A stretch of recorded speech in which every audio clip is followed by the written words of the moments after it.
In this episode of Akram's Ideas, I'm going to share the Seamstress tag with you, so stay tuned!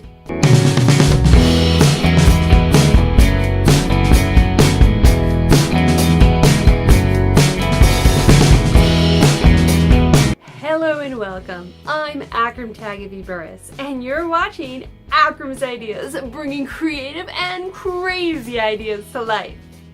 In this episode of Akram's Ideas, I'm actually going to go ahead and do another YouTube tag. This particular tag was created by Holly of Holly Sews, a recent YouTuber who came up with the Seamstress tag. And it was meant for us sewing vloggers to share some information about us with our viewers, and I thought it was a great idea. There's been several people who've already jumped on the bandwagon and participated with this Seamstress tag, including Rosabella from Sewn, who put out a sort of tag to all seamstress out there to play along with the Seamstress tag. And I couldn't resist. I thought it would be a lot of fun, especially since I'm already participating in the Sew Photo Hop, which is being hosted over on Instagram by Rachel from House of Pin Harrow. And I just love these kind of tag videos where you get to learn more about your favorite blogger or YouTuber or sewer or whatever the case may be. So I thought I would share with you my answers to the Seamstress tag.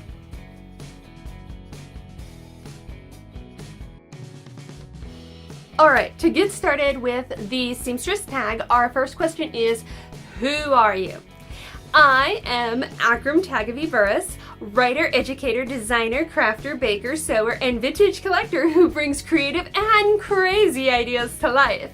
I have a blog over at akramsideas.com where I share with you my sewing makes as well as some DIY projects, recipes, all sorts of different things. I just love the ability to be creative, and I like to share my creativity and ideas with you guys to inspire everyone out there to get crafty and to make something and be creative. So that's who I am.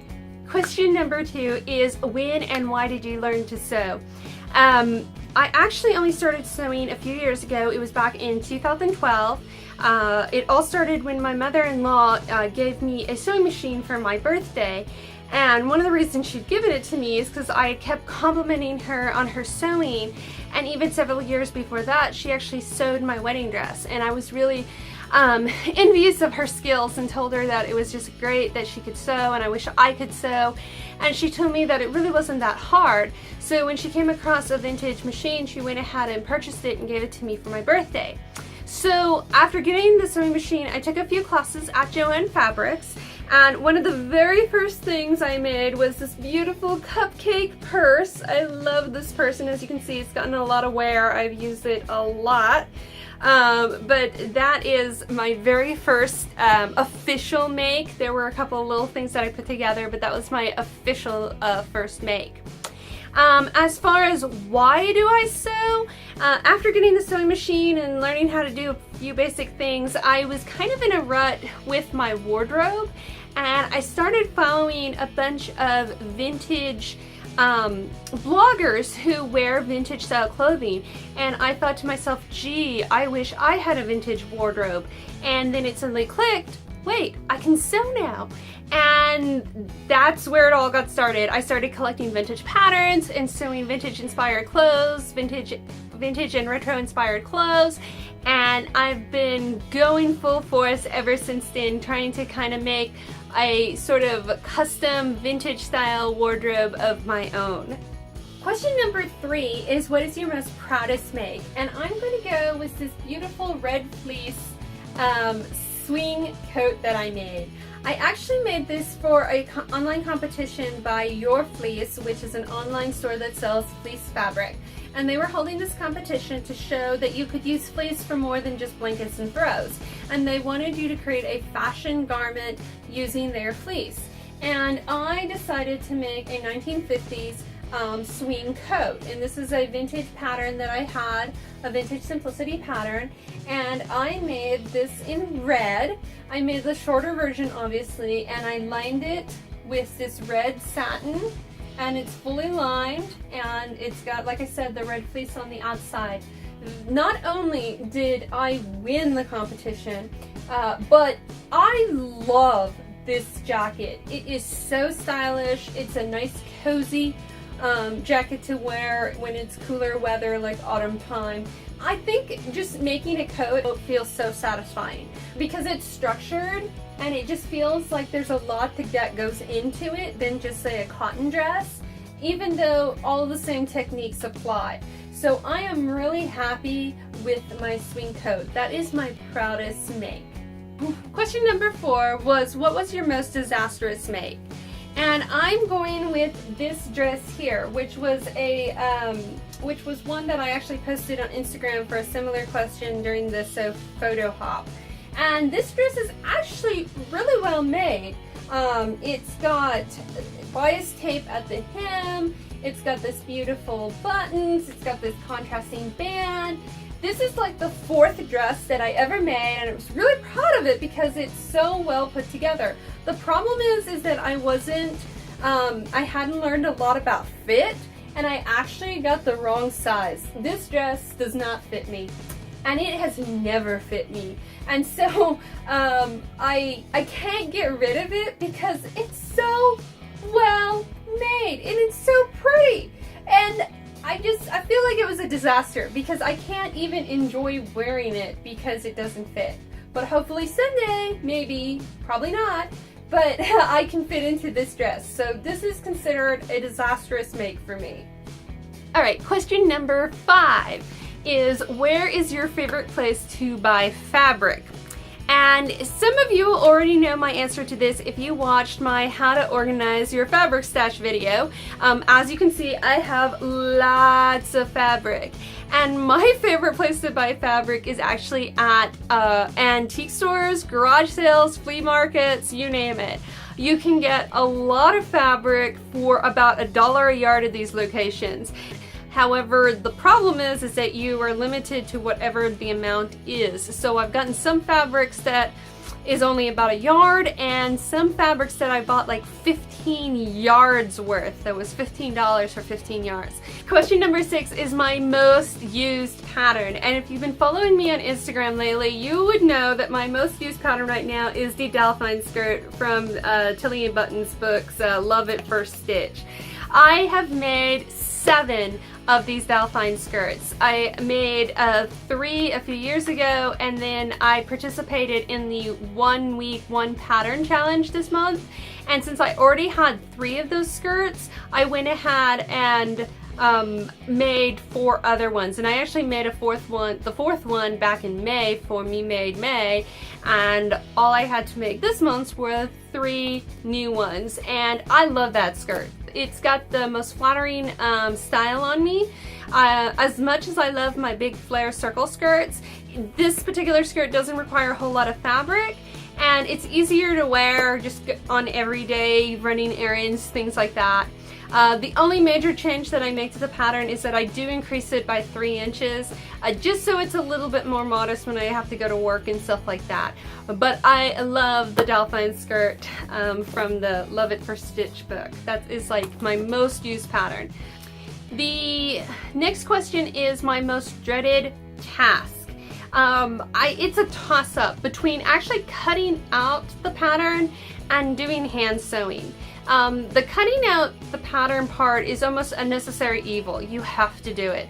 And since I deal with a lot of vintage patterns, I trace all my pattern pieces. So I've got to trace out all the pattern pieces, then I've got to lay it out, then I've got to cut it out, and it just feels like that is a whole day's worth of prep work before I can even get to sewing.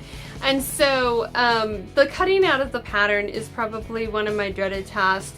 The second one, like I said, is hand sewing.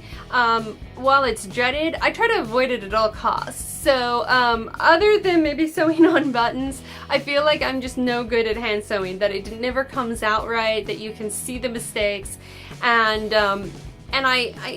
just have problems with the needle. I stab myself all the time, so hand sewing is probably one of my most dreaded tasks as well. The next question is my fave sewing task. That's gonna be a hard one. I think it's not necessarily my favorite sewing task because it does make it a little bit longer to sew up everything, but my favorite way to finish seams is using French seams because the inside of your garment looks so much nicer, so much cleaner when you use French seams. And I just feel like you don't get the unraveling, it's nicer on the skin. So French seams is probably going to be my favorite sewing task, even though it's a little bit more time consuming had I just finished the seam with a zigzag or pinking shears. The next question is your favorite sewing entertainment. And right now my favorite thing to do while I sew is listen to old-time radio shows. There are quite a few of them out on YouTube, especially like one of the series that I listen to quite frequently is Suspense, brought to you by Audiolite Batteries. The old radio shows are great. I have a wild imagination, so listening to them I can like picture the entire thing in my head.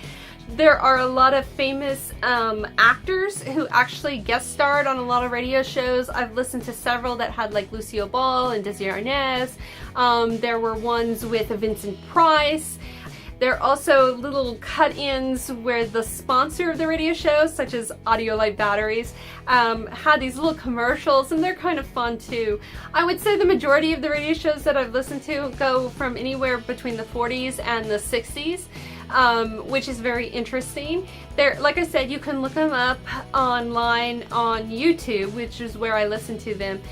There's a series like Suspense is out there. There's a CBS Mystery Hour. There's Unit 99. There's Dragnet. And it's just a whole bunch of different radio shows. So that's my favorite thing to do while I sew.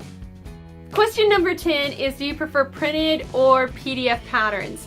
And I'm going to go with printed patterns. I buy a lot of my patterns at antique stores. I get the vintage patterns and things like that. I typically have more printed patterns than I do PDFs. I do have a few PDF patterns, however, that I've gotten.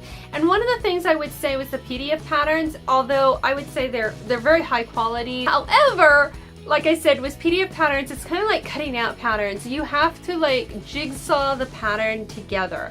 And depending on how many pieces your PDF pattern is, that could be putting together the pattern, could be a day, plus then the tracing, the fitting, and then the cutting out. So I don't enjoy it, but I wouldn't say that I'd never get a PDF pattern because there are a lot out there that are really, really good. However, I prefer the printed patterns over that because I don't have to put them together. The next question is, what machine do you use? And like I said before, my first machine that I got was back in 2012, which was a gift from my mother-in-law. It is a vintage Bernina 830 recorder, which I believe is from the 70s. It's actually the same machine that she had, and when she came across it, she went ahead and bought me mine, which I love that machine. It is a workhorse. It is so sturdy. It's a great machine. I recently, however, at an antique store, purchased a Singer Zigzag 457, which is from the 60s, and this machine has a limited amount of features, but I really liked it. It was in good working order, and I wanted another machine just to have a spare, maybe just to have on hand with white thread if I needed something sewed and I had the other one loaded for a project or something. Just something so that I could switch back and forth between the two. So I'm really happy with the machines that I have, and I would encourage any of you guys out there to get a vintage machine because they're so sturdy and they are a workhorse. Question number 12 is, what other hobbies do you have? And as I said before when I was introducing myself, I do a wide range of things. I'm a writer, obviously. I have a blog where I do a lot of writing out there on, and I write poems and stories, and one day hope to be a published author. I do other things besides sewing. I do a lot of craft type stuff, decorations, the home decor, things like that, as well as baking. I do a lot of baking. My favorite thing to bake, of course, is pie, and if you follow me on social media or my blog, you've probably heard me say that before. Also here on my YouTube channel, I actually have several baking and no-bake recipe videos, how to make those, so be sure to check those out.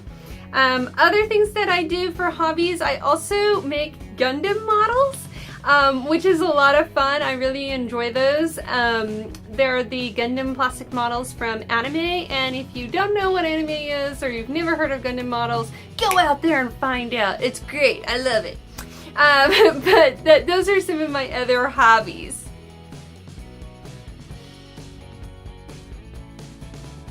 In addition to doing the Seamstress tag, I thought I would share with you my top fave sewing vloggers on YouTube. It was so hard to put them down to a list of just 5, so I have a continued list that I actually have on my blog post, and I'll put the link in the comments below to the blog post, as well as a link to all the sewing vloggers channels. My top 5, in no particular order, sewing vloggers is Lisa Comfort from Sew Over It. I also watch Rosabella from Sewn, Stitch My Style, there's also Gingerella, and of course Bianca on Vintage on Tap. And I encourage you guys to check their channels out. They have a lot of great content out there. I hope you've enjoyed this episode of Akram's Ideas, and if you did, be sure to give it a big thumbs up so I know what kind of videos you guys like to see. Speaking of videos, next week I will have my October sewing plans videos up, so be sure to stay tuned for that the next Friday. And as always, don't forget to follow Akram's Ideas on social media or subscribe to our channel. Thanks for watching!